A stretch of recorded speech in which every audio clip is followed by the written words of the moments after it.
Well, Squamish, Hela. Good morning and welcome to First Peoples Cultural Council's online learning series. My name is Aliana Parker. I am the Language Program Director at First Peoples Cultural Council, and I'm so excited that you're here joining us today for some awesome learning from our guest presenters today.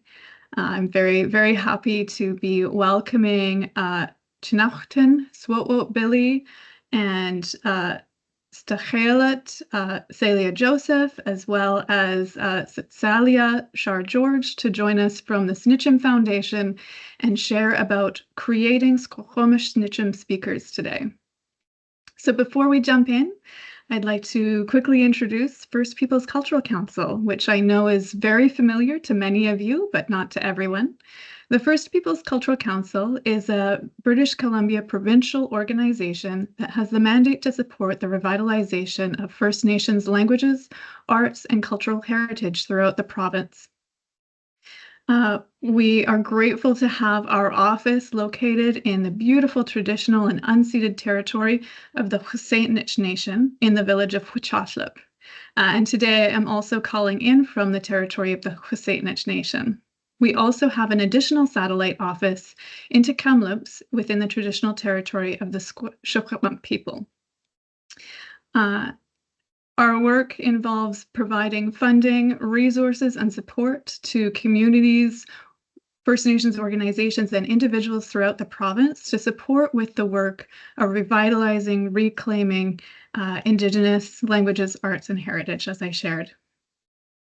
Today, I want to take a moment to thank and acknowledge Amber Blenkiron, who is joining us today as our moderator for our session, waving up there. Amber has helped us coordinate this whole event and pull it all together so that we can all really benefit from some great learning from folks around the province who are doing incredible work for revitalization in their communities. And I see we have quite a few people on the call already, so I do invite you, if you would like, to introduce yourself in the chat and share where you're calling in from today, because I know that we have people calling in from all over BC and even outside of BC. So feel free to take a moment right now and just pop a little note in the chat if you'd like to acknowledge the territory where you're from or share a little introduction. We'd love to hear from you. And now, without further ado, I am very, very honored to introduce our presenters for today. They are calling in and joining us from the Sníchim Foundation, which is a nonprofit foundation that is revitalizing the language of the Squamish people. The Sníchim Foundation creates programs to develop fluency for intermediate and advanced level speakers. They offer rich cultural experiences and empower speakers to use their language skills in employment opportunities. And joining us from the Sníchim Foundation is Chénáchtán, or Swu7wu Billy, who is a descendant of the Squamish and Lil'wat peoples from a small village named Ḥ'wch. I did practice pronunciations before this, but forgive me if I forget, which is the town of Squamish alongside the Squamish stakszw, the Squamish River. He is a language coordinator and has had the honor of instructing both the Squamish Immersion Certificate and Diploma programs that have been offered through Simon Fraser University. Swu7wu has a passion for Indigenous language and culture his whole life, and his dream is to create a world where his descendants won't have to fight for their language and culture, both the ancestors and the current generations have had to do. stakszw, Salia Joseph is Squamish, Snenemuch, British, and Jewish. She is a graduate of the First Nations and Indigenous Studies program at UBC and cares deeply about decolonial and intersectional approaches to learning and caring for one another. Salia is the executive director of the Sníchim Foundation, which is a Squamish nonprofit focused on language revitalization and immersion-based learning. She is also part owner of Host Consulting Incorporated, a Musqueam Squamish Tsleil-Waututh consultancy focused on public art and decolonial dialogues. And I also want to introduce their third co-presenter, who has had a big hand in this presentation. Salia Char George has a lineage from both Squamish and Tsleil-Waututh. She is a proud speaker of Squamish Sníchim and works as a language coordinator amongst a team of brilliant people. She has recently completed her master's in Indigenous Languages and Linguistics at SFU. Salia has been a learner of the Squamish Sníchim for 8 years and a teacher for 7 years. She also enjoys helping communities and organizations incorporate the Squamish Sníchim in a meaningful and appropriate way. She's endlessly grateful to all of her mentors and teachers from various backgrounds, including weaving lifestyle and language. The incorporation of our true ways into our daily routine is important to us, our ancestors, and the future generations to come. And so without further ado, I will turn it over to our guest presenters. So, hatnat eocht noyap, Salia Joseph Quian sna stahalo Quian Kushamin, Floyd Joseph Squad Comptonsiam, Eve Joseph Flan Altouch, Tanat Starkness or Homeo, Wet Emote A.T. Chait to Snack or Homeo, not to come lie. On Hotland Squallowins, Quinswa Tuchnot out to Whit, Escacot Noyap, Tinat, on High Sates Up and on Wanaus, Tan Sníchim Skszwx, Char George. Hi everybody, my name is Salia Joseph. My ancestral name is Teha'alot. My parents are Chief Floyd Joseph and Eve Joseph, and my late grandparents were the Rose Thomas from Snanamo and Larry Joseph, Squad Comptonsiam as well. He carries the same ancestral name as my father, from Squamish, and our family comes from the village of Sţwx up in the Squamish Valley. And I know that we were asked to give a little bit of context as to where we are and where our language comes from for such an international audience. So just briefly, I'll contextualize that I'm coming from our ancestral territory in Vancouver, which we share with Musqueam and Tsleil-Waututh peoples. We're Coast Salish peoples, and and that categorizes the language category that we're in. And our territory runs throughout throughout Vancouver and over into Burnaby and over up into North Vancouver, West Vancouver, up into the Squamish Valley and up into Whistler. And I'm sure Swu7u and Char can add any necessary context for our global audience as to where we're coming in from today. But I'll just pass the mic to Swu7u and Char to introduce themselves.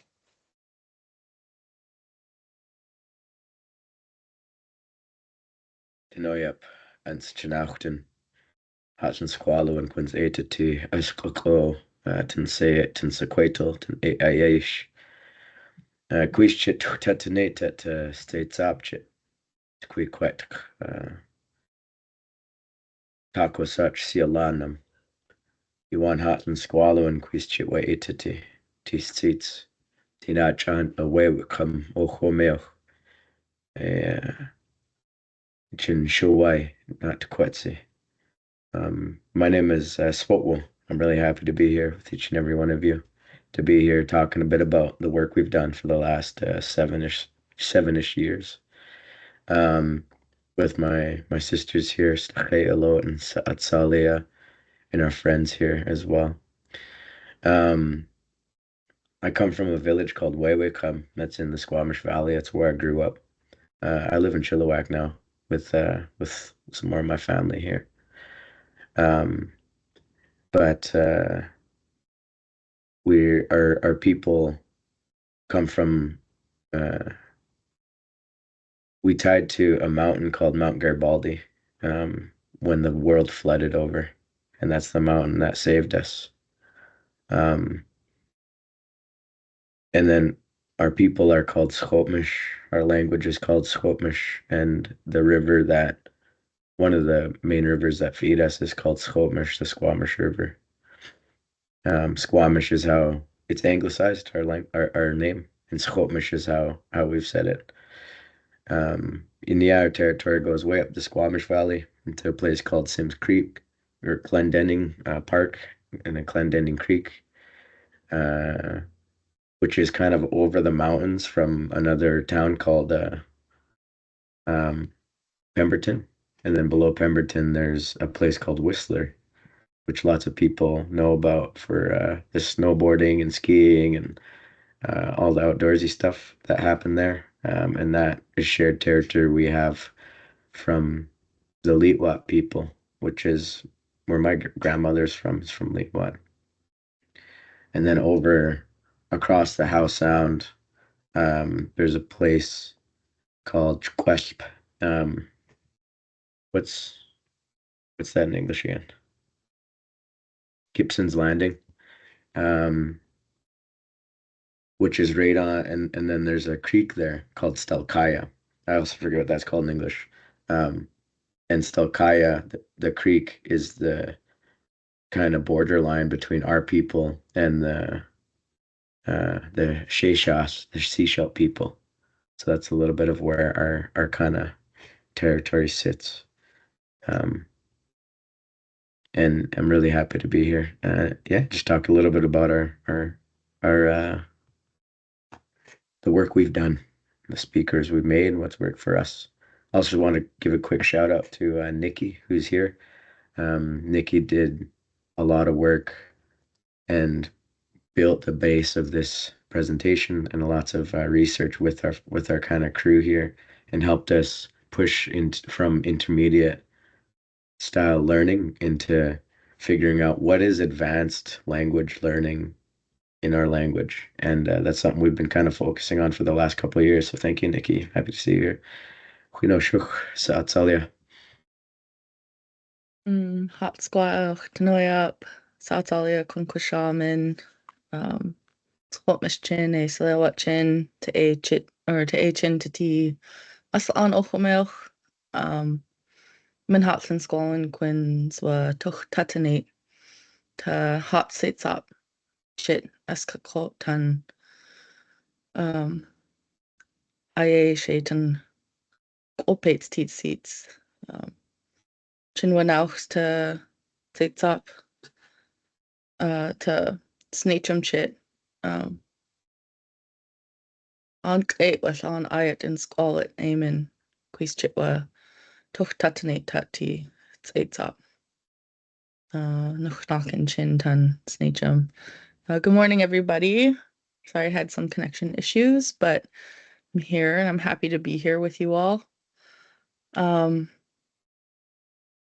Yeah, really excited. My name is Char George. My ancestral name is Salia. I'm both Skszwx and Squamish. And yeah, I'm just excited to get an opportunity to talk about the work we do. We did get to present at SILS in Victoria with Nikki Benson as well. I was really happy to see you're here, Nikki. Hi. We had a lot of fun putting together the presentation at SILS as well, and just kind of really thinking about our journey that we've done, myself and Swu7u, and we'll talk a bit more about where we started and how we've gotten to where we're at. But we're really looking at how did we become, really conversational speakers since 2016. And so, yeah, we're really excited to share a bit more about that. Yeah, for myself, I'm one of the, I forget what we're called for Sníchim Foundation, but we didn't, the language coordinators, I believe. And it's kind of interesting, like we'll get more into that, but I've just been working on the language since 2016 and didn't really have much experience with the language before that, except for like the really like general terms, like for like mukhia, belly button, skomite, a puppy, like those kind of things. So yeah, excited to get moving. I'll pass it back to Salia.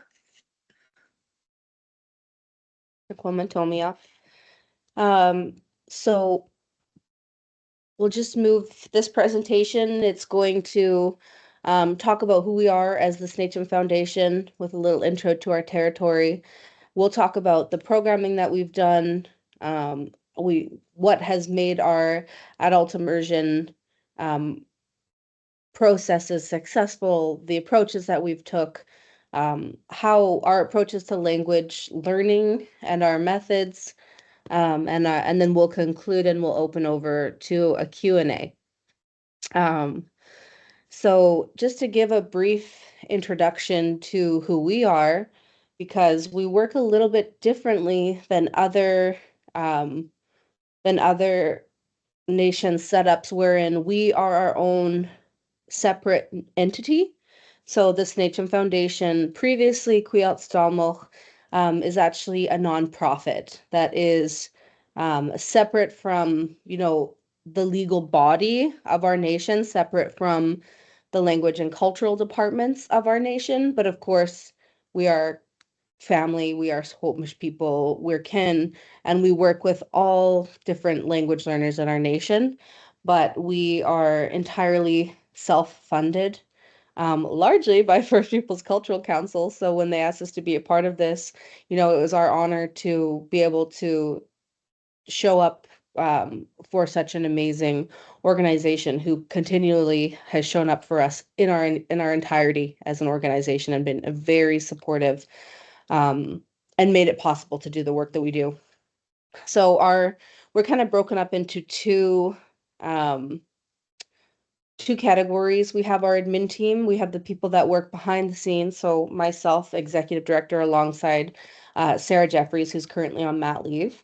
And then we have Tasha, who's our managing director. And Tasha's been on since the very beginning of ḵ'wch. And I've been ED for the last 7 years. And, we started a little bit more broadly arts and culture, but we've really focused and honed in on adult immersion, and all of our programming is related to our overarching goal of getting people as fluent as quickly as possible. And because of the support of, of First Peoples and our other funders, and just the perseverance of our team, we really managed to grow our team. And these are our language staff, and we don't have their exact titles written in. We have Char and Swu7u, who you now all know, and they were in the first cohort ever, our first ever adult immersion cohort, which we'll explain a little bit more about what that is. They took the program. The next year they were TAing the program. The third year they were teaching and have been teaching and leading our language programming ever since, which is a huge testament to their perseverance, but also immersion-based learning, and how fast-paced the learning is, and how they were able to bring up their fluency so proficiently. And so we have a plethora of staff, all Squamish and with Squamish ancestry, and also Salia Joseph people who are deeply committed to this work in our language. So just an overarching view of some of our partners and how we've gotten to where we are now.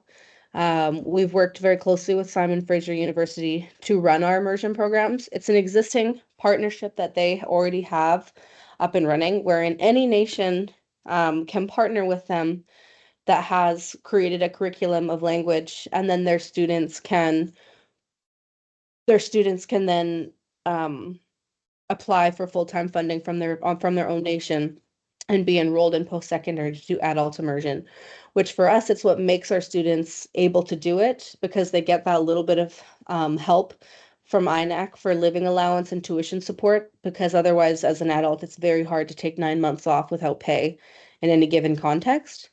So we work very closely with SFU. For many years, we've worked very closely with Tsleil-Waututh and their language department.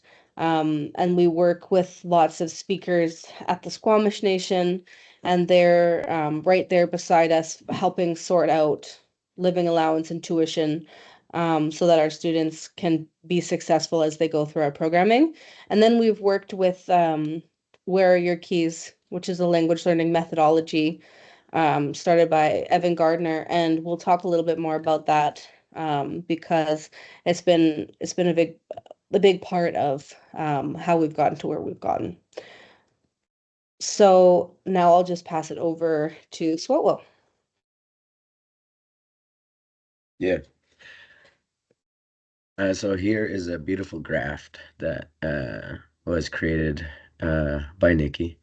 and it shows the two lines you see shows the L1 and L2 speakers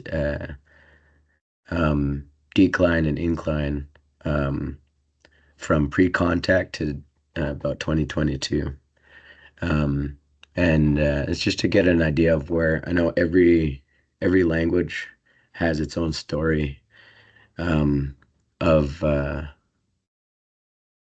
oppression and revitalization, and we're all in we're all in different situations.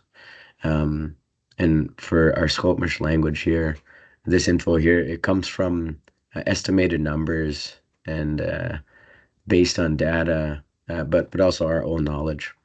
And this focuses on conversational speakers. I just passed the basics because there's lots and many people in our nation of about just under 5,000 people is how many people are in Squamish, in the Squamish nation, that that know the basics. Like, myself, Char, and Salia, when we first started learning, we knew the basic words here and there.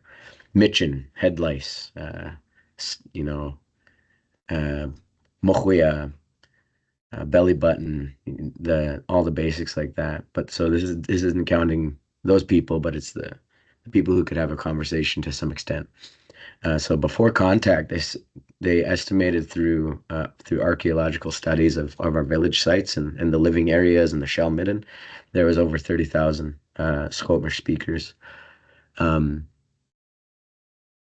Having a second, third, or fourth, sometimes even fifth language was very common for our people, because you can go an hour in any direction from where the heart of our territory in Squamish. You travel an hour by bird anywhere, and you can find a different nation with their own history and a different language. Like over in Seychelles, for example, it's like right next to one of our villages. Seychelles is probably like 30-minute drive away, maybe 20-minute. And as a Squamish speaker, I cannot understand the Seychelles language. And so different languages all over the place. And so it was very common for people to speak multiple languages, depending on where they go to visit, where they go to gather, the marriages and such. By time it got to about after the flu epidemics and residential schools and stuff, we had about 300 people total in our nation, and about that many language speakers. And then 1950s came around. There was only elderly speakers left. 1970s, it was the first school programs that happened in our elementary schools and stuff, which is kind of where a lot of things started with language learning. Some of our elders also just kind of invited people to their homes to do some language lessons. And in 1990, it turned into our official language. The Nick Dictionary was created 2011 by Dr. Peter Jacobs Nachten, who is many of our mentors. And between about 1970 and 2016, there was about around 10 speakers, I'd say, very ballpark number, who could hold a conversation in our language. And then, so that's about a 40-year gap that there's 10 speakers, second language speakers, created through various means of immersion and through teaching. And then from 2016, when our program got created by Dustin Rivers, who was our first instructor at SFU, we did the pilot program of a Squamish language immersion program that focused on total immersion using the Wear Your Keys method. And from 2016 to today, which is about an 8-year period, there's been about 40 plus very conversational speakers added to our language. A huge influx in conversational people in our nation. That's a beautiful thing to see happen. On the other side, I remember in 2016 when we first started learning Squamish, there was still 7 people, elders, who were first language speakers of our language. And then within 2 years, that number dropped, and now we have one language speaker left, who was born speaking our language and who still speaks it. But our second language speakers, adult speakers, has been exploding, which is beautiful. So that's just a little bit about our history of language throughout for our Squamish people. I'll pass it to Char for our next slide.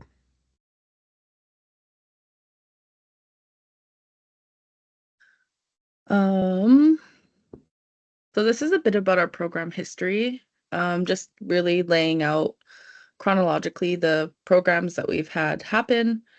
As we've mentioned quite a few times already, our first certificate, it's a full-time certificate. So because it's so immersion based and we have the opportunity to work with Simon Fraser University, we are able to have our students there as if it's a full-time job. So we do Monday to Thursday now, but we started out Monday to Friday, 9 to 4. We take the last day for ourselves to prep and do what we need to do now.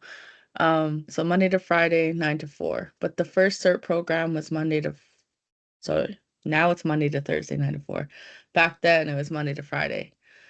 There's 15 of us.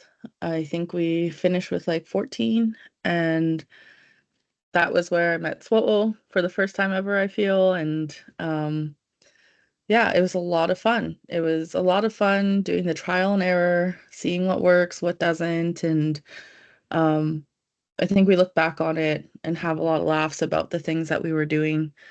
The year after that, as Salia mentioned, we TA'd, myself and Swu7u TA'd for ḵ'em, and ended up covering a lot of the second half of it ourselves, which was like really good to kind of see what we knew and what we didn't, and the methodology makes it so that we were okay and we're able to kind of get through. The third year happened in 2018 and 2019. And it's good to know, like I feel like good to mention every year we've caught somebody who was really keen about the language and their learning and wanted to continue on and build a career doing that. So every year we've had somebody join our team full time. So yeah, 2019 until March 2020, we had our fourth cohort. We were at the Yellow House at Salia Nation. That was kind of where our curriculum really expanded into what does language learning look like in a house? What happens when you have access to a kitchen, when you have multiple rooms, when you're able to leave the things that you use in your curriculum, your resources up on the wall, know that it's safe. It was really kind of like life-changing for us, if I'm honest. That seriously, it was life-changing for us to see what we could do when given the proper space and, the proper resources. Unfortunately, COVID kind of shut us down early, and we kept going. We offered our first diploma using our methodology, and we worked closely with Norman Guerrero and Victoria Fraser, their teachers, instructors, language speakers, language keepers, however you'd like to think of them. They do it all.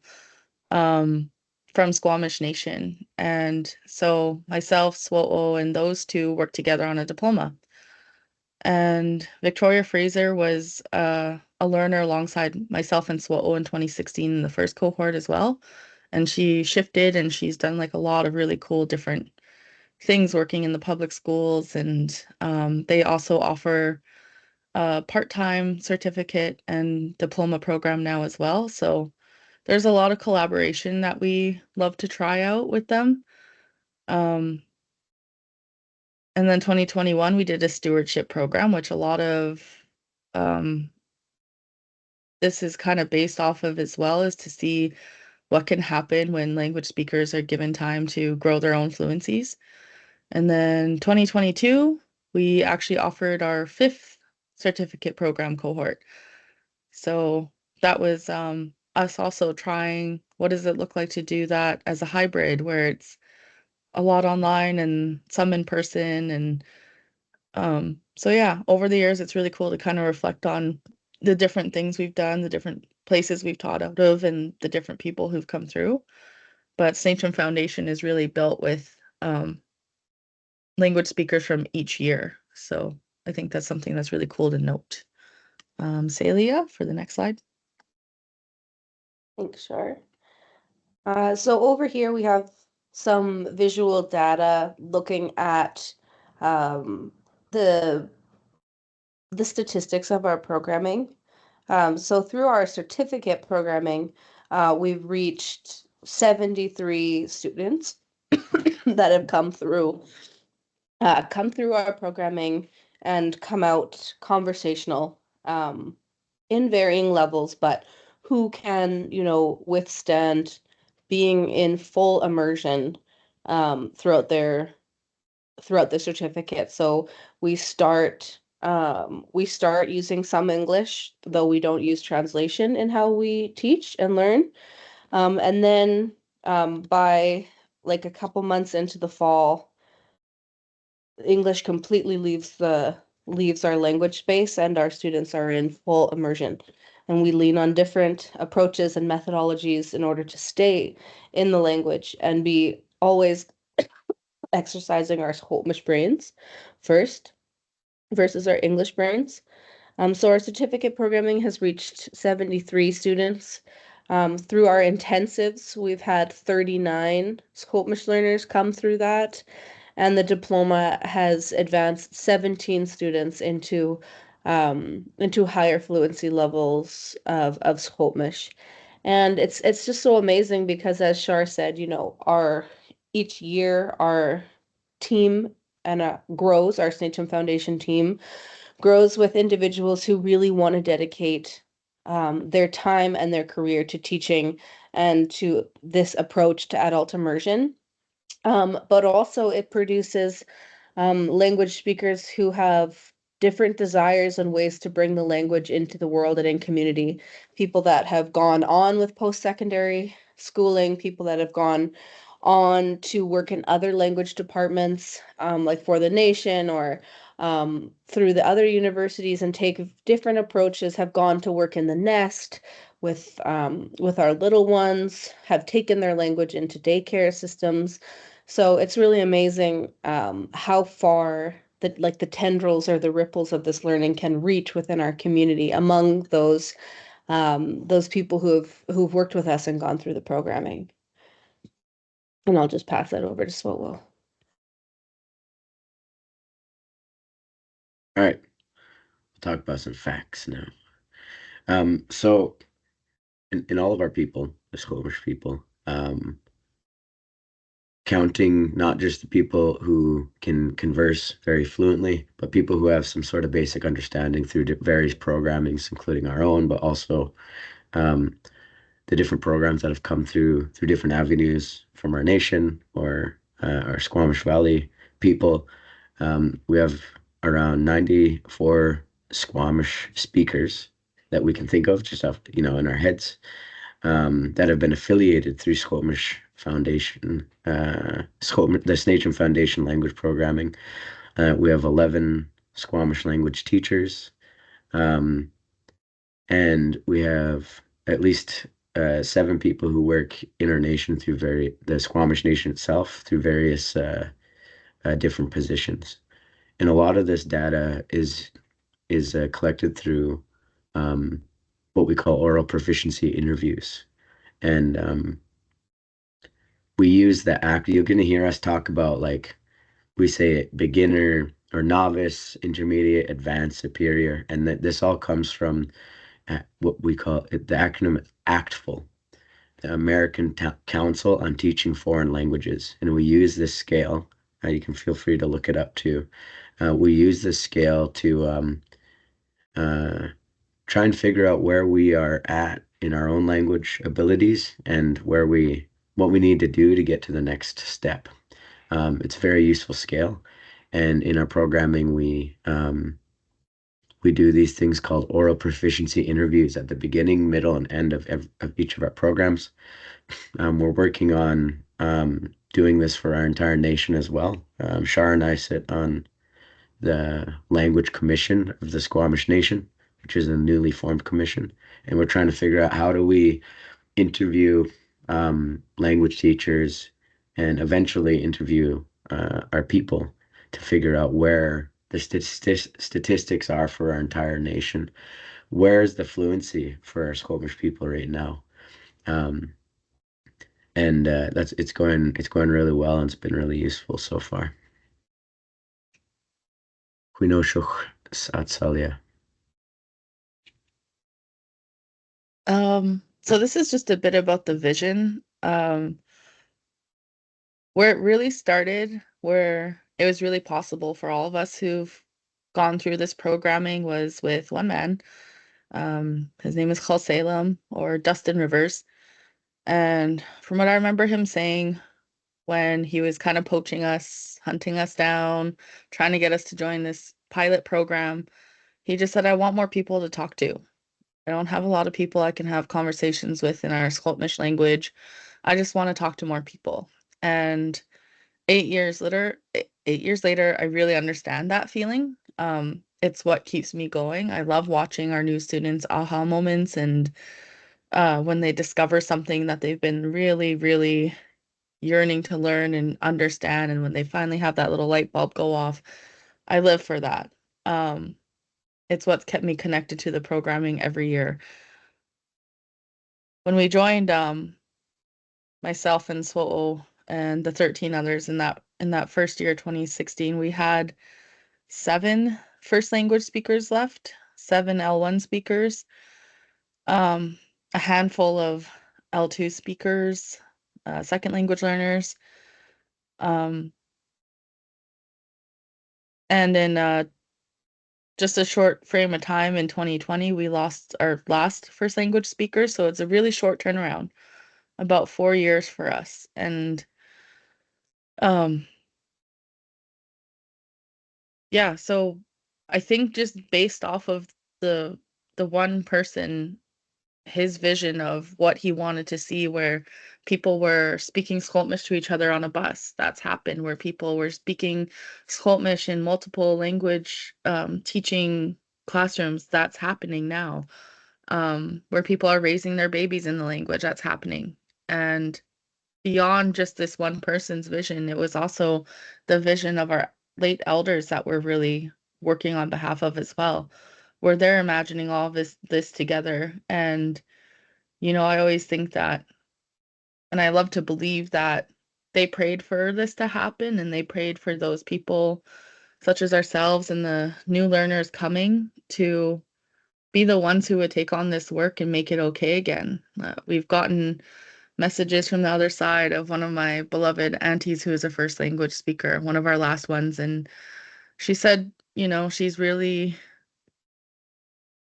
okay with where we're at, and she's proud. And it's the work and the continual work of those elders that inspire us every day too. Like, they really believe that things were in a good place, speakers were coming back. And so it's kind of our responsibility as well, and I share that vision as well, that I want our students to surpass us. I want them to be better than us, and some of them are better than us in some areas, and it's really cool. They're creating different curriculum in different areas, and we look to them as well, and it's not like a hierarchy of we tell you, it's what do you guys think? What's your opinion as well? So yeah, we focus on adult learners. It's what works for us, because as Salia just mentioned, there has been a ripple effect of these adults going out and teaching in other areas that we can't yet. We have a huge capacity issue where there's all of these wants and needs in our language, and we don't have enough speakers yet to fulfill all of those needs. And I say yet because we're working on it. So what works for us is to focus on adults. So some of those adults might be inspired enough to find a career path whether it's as a teacher or a curriculum builder, any other kind of resource builder. That's why we focus on adults. I would love to be in the nest. I really would. It would be so fulfilling to be there with the babies and the parents. And, it's about finding time, but I still have that vision of creating more adult language speakers that I can conversate with and help spread them out into the community where they feel most comfortable to be. Salia for the next one. Thank you. So it's really important to touch on, what drives us or what is deeply behind the success and the will to keep going. Because, we've talked about how influential or how important it is to working with the partners that we do, and what a privilege it is to have the funding that we have to be able to do this work. But what's really important to touch on is just people's willingness to put in time. And in many aspects of our culture, they always say the greatest gift that you can give somebody is your time, because you can never get it back. It's a finite resource, and it shows where your commitment can be. And there's a few hands that are handling a lot of students that is dealing with a lot of records from our ancestors, and it's a very huge responsibility on our shoulders. But I've always, in moments when I've gotten tired, I've been in the back end of this work for many years now, always repeat the phrase to myself, well, if not now, then when? And if not me, then who? And not in an ego way, but just in a way of, nobody is going to do this work for you. It has to come from, everyone has a role in this process of advocating for who we are and the pieces of who we are. And some people do that through plant medicine or through law or through medicine. They'll go through different approaches. And we've had the calling of language, and we know that the responsibility is on our shoulders. And if you've been privileged and grateful enough to receive some language, then with that is a call to action for what you're to do with that once you have it. So that willingness to put in the time, by heeding that call is truly what will keep us going, and what we have to keep tapped into when we start to get burnt out. But it's also that deep reverence that we each carry for the language, that we get re-inspired by when we see people around us working hard, is really at the heart of all of this. Over to Char. Okay, creating speakers. So like we've mentioned, creating conversational speakers is our personal #1 goal. So we really try to create an environment of immersion, peer support. We have a lot of fun, and we still have so much passion for what we do. And I really hope that translates over well for our learners who join our programs. I feel like it does, because we just really also focus on something that the Wear Your Keys team really, one of their things is they want to create an environment where people want to come back every day. They're excited to come back every day. So with creating conversational speakers being our #1 goal, and because we switch over to full immersion after a certain amount of time, we have a very forgiving attitude, but we expect no translation. So it just happens. It's kind of a knee-jerk reaction sometimes when you're starting, where you'll be like, Squamish not to tight, and somebody will say, oh, the dog's over there, hey, Squamish not to tight. And it's just a knee-jerk reaction where people are trying to kind of show you that they understand, I understand what you're saying, and it just takes a while to kind of sort itself out.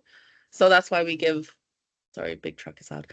That's why we give some time there's some room for translation a little bit, And then once they're used to the methodology, they're used to the way the program and the classroom works and the instructors, pull them through things, then hopefully they feel more confident after a month going through.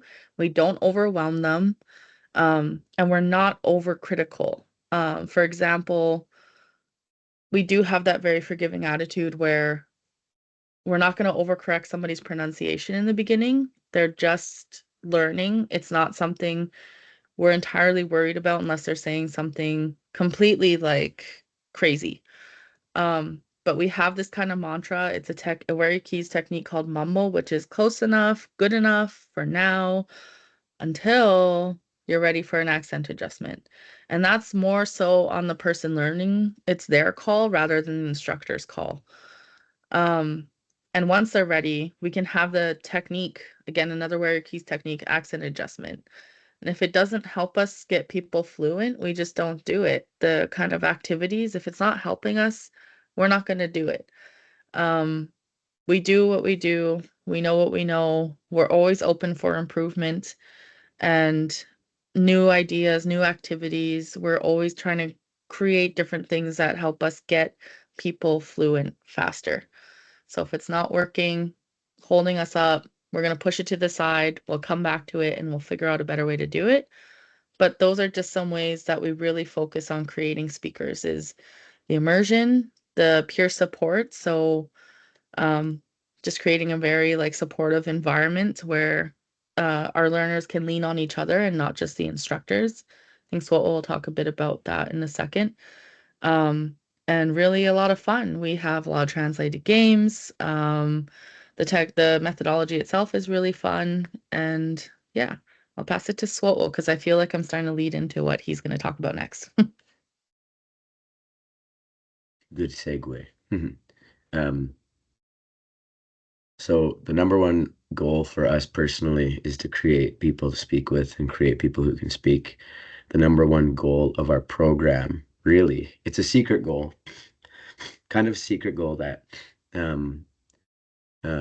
that we have is that we're actually creating teachers. Creating teachers and teacher training is at the heart of what we do. And our thinking behind this really is that if everybody together knows how to teach, gets the skills to teach each other, we're all going to get fluent much faster. And there's a couple things that help us do this. One big thing is that when we're doing a program like here, even in this picture here, there's myself here. That was a long time ago. I had long hair and a beard and I wore leather jackets on the right there. Salia's down on the left here in the left corner. Susanna, who is also one of the big wigs from Wear Your Keys, also quite fluent in Squamish Sníchim. That's 3 of us who are considered teachers and then 4 students. And this is something we do for all of our programs is we pack all the fluent people and the teachers into the program, as many as we can, because we've found with language acquisition, rapid language acquisition, the best ratio you could have, student teacher ratio, is 2 teachers to 1 student. That gets that student super fluent. We can't always do this. The capacity isn't there, but in one program, I remember when we first started at SFU, we had to send some we had to talk with the supervisors and just talk about why we need so many teachers in the classroom at the same time. Because usually the way the classes are set up is my class is at this time, your class is at this time. What we do instead is during our SFU program, nobody knows what class we're in. We're all just kind of there teaching and learning together, and we structure the classes to kind of flow into each other. And we have all the teachers there the entire time. We also do this thing called churning, which is where at the very start of our program, within the first 2 weeks, our students are expected to teach off lessons that they just learned. And so a student will learn a lesson, the first lesson, stamtite. What's that? We also use American Sign Language. After they learn this lesson, we all go through the lesson together, and then we ask the students, put your hand up if you feel like you could teach this lesson on your own right now. And nobody ever puts their hands up. But then we ask, what if you had a wingman, somebody to teach with you? Then you might get a few people to kind of put their hands up. Then we ask, what if you have a wingman and one of us teachers there guiding you? And then usually lots more people put their hand up. And then what we do is we'll teach half the students one lesson, half the students another lesson, and then we'll get them to teach each other those lessons with help and guidance, of course. And this creates kind of a culture in the classroom where you don't have to go to the one instructor of the program to learn things. You can go to your peers, you can go to any of the other teachers who aren't officially instructors, but are there hired by Tsleil-Waututh Nation, hired by Where Your Keys or whatever. And so what ends up happening is people start learning fast and not just waiting for the one instructor, but they're learning from all these different people. They're helping each other. And this goes into another technique we call ultimo, which is where as soon as you learn something, you teach it off. And once you teach it off, you teach it off even if you're not confident that it's right. I'll teach you something. Say I teach Char something, and then she teaches Salia something, and then Salia teaches someone else something, and it starts this kind of domino effect where everybody's kind of learning and teaching from each other. And this is all to stop something from happening, which is what we call baby birds. We don't want baby birds in our programs. We don't want to create that. And a baby bird is, when a baby bird is there, it just sits there with its mouth open, waiting for the food from its mother. And we don't want to create a situation or an environment where our students are just waiting for us to teach them. We want them to go out and get the language that they need and they want.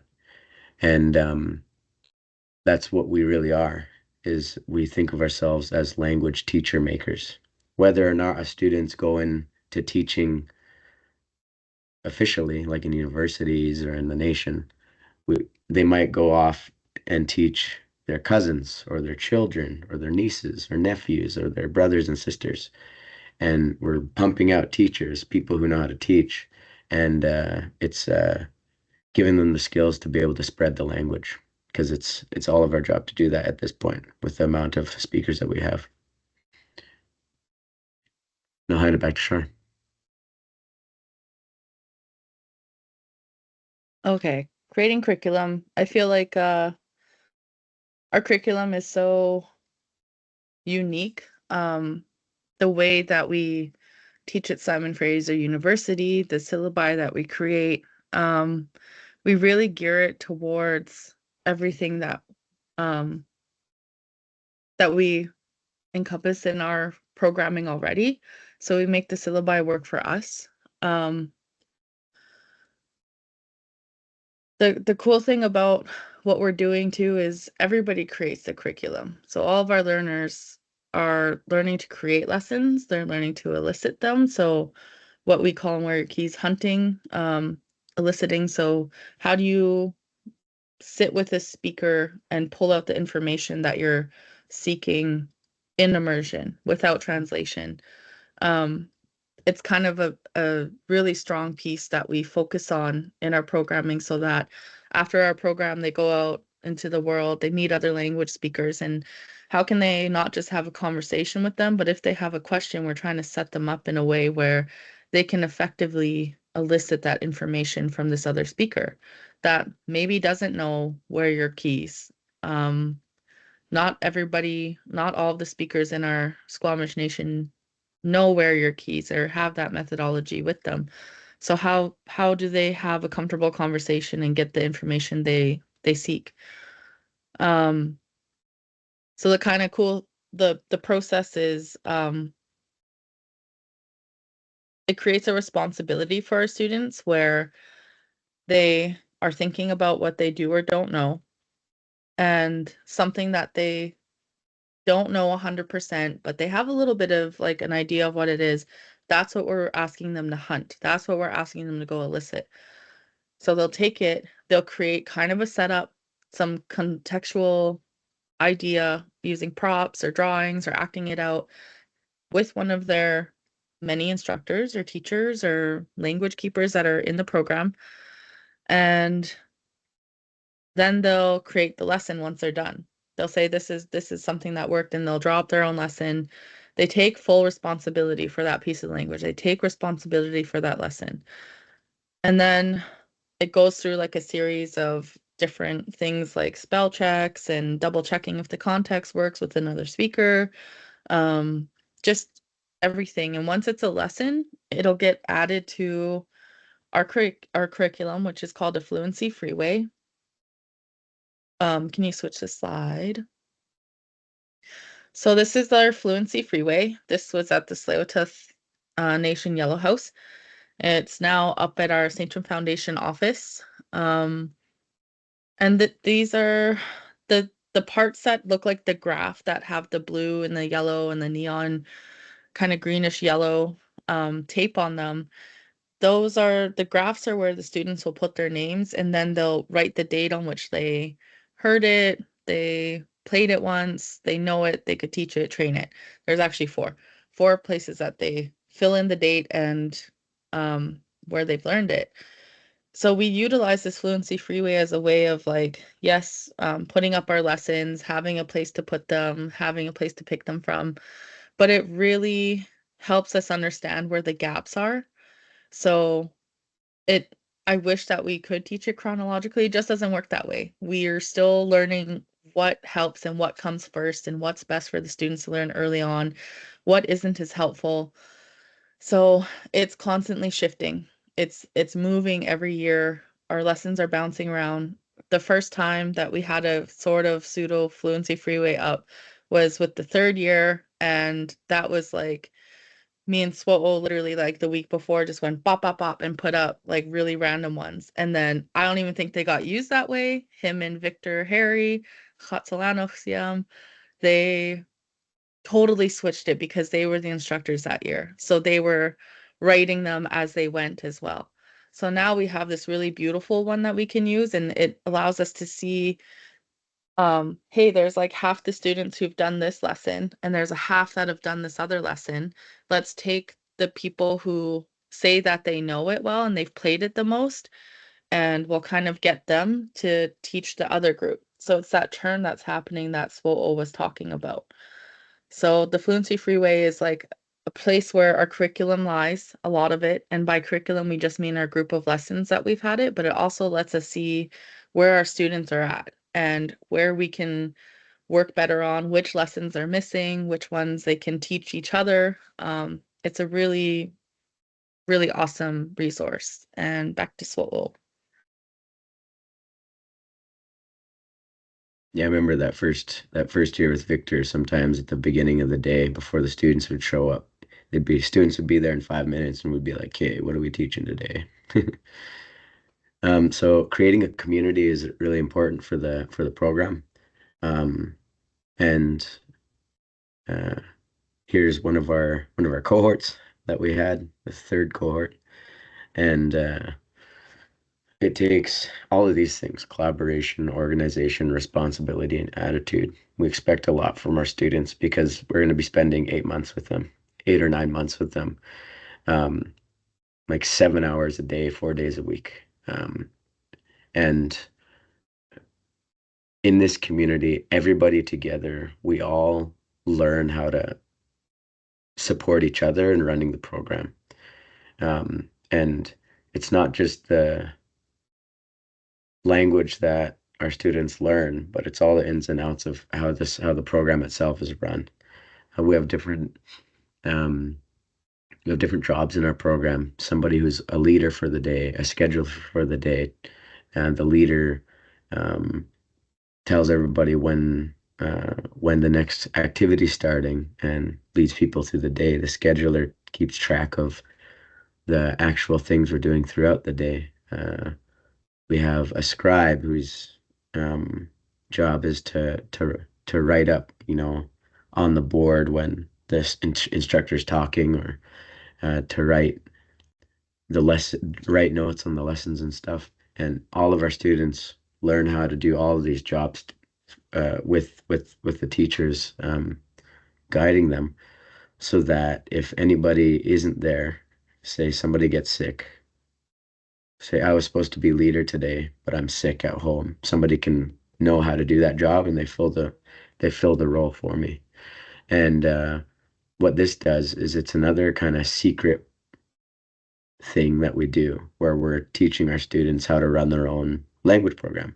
Say at the end of the program, they could all, in theory, know how to run some sort of like community language class.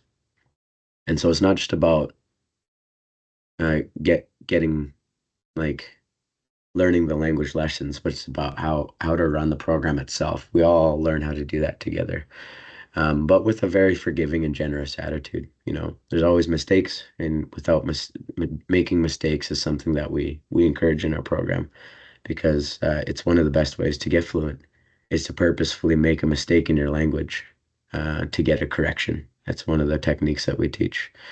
Um, and we do that with our roles too in our jobs, and it helps create this community, um, so that everybody together can help support one another. And it's not all just on a few of the people who are called instructors by SFU, but everybody has ownership of this program together. Next slide, please. Fast fluency. That's our motto. We try to get people fluent as fast as we can, and we always try to make it faster every year. So on the actual scale, it goes novice. You start at novice when you learn a language, then you're intermediate. Intermediate is basic conversations in like present tense. Advanced, which goes into like storytelling and extended discourse. And then superior, which is like, you know, debating and talking about like world problems and stuff. Um, so it took me and Char 5 years to get to advanced, 5 or 6 years, whereas the when some of our most recent students got to advanced in about 2 years. So it's getting faster. We're trying to make it faster every time. But rapid language acquisition is one of our it's our motto. Um, and part of how we do this is we have a heavy focus on training in our methodology. So it takes about a week to actually get into learning Squamish in our program. And it's because we teach the students all as much as we can about the actual methodology itself, where your keys methodology. Um, and we actually start using a separate language from Alaska, our Alutiiq relatives. Um, and we do some of our first lessons in their language. And what this does is our students obviously care very much about Squamish Sníchim, because that's the language they're here to learn. And so if we do our first lessons in Squamish Sníchim, they're going to be so focused on remembering the language that sometimes the methodology, what we're trying to teach, is not ignored, but it's less important to them at the time. So we start in a different language so that the methodology is at the forefront, the things, the lessons, all the techniques that they learn. And then we switch it over and do the same exact lesson into Squamish after. Um, and then they have the basis of the methodology. And so that's just an example of that first week is methodology training. And then we do supported immersion through a routine, which is very important. I don't know if you've heard, the old school Batman cartoon, same bat time, same bat channel. As the same time, the same day, every week, you knew Batman was going to be on. we do that in our program where, you know, for cooking cells, Tuesdays are Taco Tuesdays, Wednesdays are chili days. My least favorite day was chili day because I don't like chili that much. But I ate it anyway because we did language to cook it. And then not just that, but at 9 a.m. we do morning question, and we do the same schedule every single day so that the students know exactly what they're going to be doing. We also do this thing called dish where we all clean the house together at the end of the day, and it's all in the language. And so it's just menial tasks, but it's the same bat time, same bat channel, and people know what to expect. And then the biggest thing that we do at the end of every single day, at the end of every single program, is we do reflections called plus deltas. And we ask the students and everybody, just everybody that's there, if you had a magic wand, a time machine, or $1 million, what would you change about today? What would you want to see happen that could have made today better? And we also ask them what worked today. What are your pluses? What are the things that you loved about today? And we take these reflections at the end of every day and we try to make our program better because, you know, there's no such thing as a perfect program. We're always trying to make our program better. And we want to hear from each individual who's a part of the program, whether they're a student, a teacher, or even just a guest that showed up one day. You know, we ask them too. And it's really helped. It really helps keep us on our toes and try and make it a better program overall. Because we can always do better. Next slide, please. Reflecting on our language journey. So ḳ'em ḳ'e in Squamish means it means a bunch of different things. It can mean to get sober after you had a night out. It can mean to wake up after you fainted. But it can also mean our elders used to say when and this is kind of a thing that came around after people started getting their language and culture torn away from them, is elders would use this word pas to talk about people who are like awakening their Squamish mind. And somebody who was ripped away from their culture and their home, they come back and start learning about who they are as a Squamish person. An elder might say, "Oh, you're waking up. You're coming to." And I feel like in my personal journey from the beginning, I've been awakening because there's three particular moments in my language journey that really stuck with me. In 2016, when myself and Char, Victor, and many of others started our pilot project, it had been my dream my entire life. All growing up, I knew that Squamish language existed. I didn't hear much of it, and I really wanted to speak it, but there's just nobody that I knew to learn from. And in 2016, in the program, there was a moment where we're sitting there, and I think it was at the beginning of the second term. So it must have been like month 5 or something. And I was just talking with my buddy, Johnny. We lived together, and we were talking at lunchtime. There's a couple other people talking in Squamish, real simple stuff, but we're just trying to talk in our language. And I thought, holy cow, I'm speaking Squamish. And I could never imagined I'd be able to get to this point. And I'm doing it with all my friends here and my family. Later on in 2018, when it was my first time instructing with Victor Harry, I remember sitting there and the same thing was happening at lunch, but it wasn't me. I was just sitting there waiting for lunch to be over. I was like really full, so I was just like dying in my chair. And all the students that we had there, they're all sitting around, and we had said no more English because we always do that. About a month in, we say no more English. You have to go to the English room to speak English because sometimes you need a break, and that's okay. But everybody's sitting in the main room, and they're just speaking little side conversations in Squamish. And I said, holy cow, somehow I taught these people how to speak Squamish because I was scared I wasn't going to be able to. Um, and then later on, this happened about a year or two ago.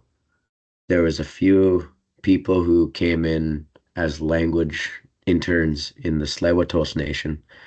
And I had been, due to cultural reasons, I had been gone for quite some time. And so I came back, and all of a sudden there's these new faces that I had never met before. and they were speaking Squamish to me. They were asking me, and just, how are you? What did you do yesterday? And the people who I am honored to call my students had taught them Squamish, and I didn't have any direct influence on their Squamish language learning. And I was like, oh my God, I have language grandbabies.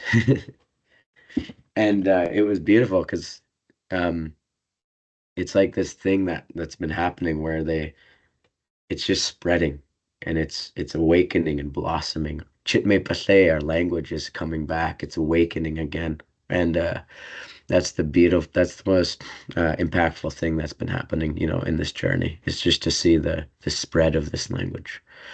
Um, and those language grandbabies, um, it really just inspired me to take those moments and sit around and look and to see the work we've done, because that's the same story that I had is true for, all of us that work together. We all sometimes we're so like our heads are down and we're just doing the work as much as we can, and then we look up and we say, holy, it's because we just do it, but you look around, you see it's working. It's beautiful. Our language is coming back. And it's a beautiful thing. There's lots of sad parts about our language and our history, but there's lots of happiness in it too. Chipme Pase. Salia. Well, we just want to raise our hands to everybody. It was so cool to see in the chat uh, how many different corners of the world you all have come to this presentation from. I know it's a lot of information in a very condensed amount of time, and some of it's going to make a lot of sense, and some is we just so briefly overviewed. But we do have a question and answer period, and we also are very open to connecting with other language learners and communities moving forward. People are always welcome to come visit our immersion space.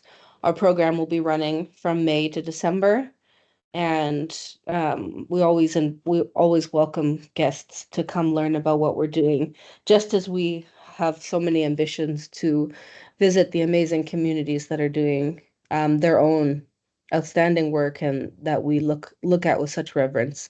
So again, thank you to First Peoples for inviting us to speak and for all of their support and making our work possible. And we just hope that you all have a great day. And now we'll just open it up to questions.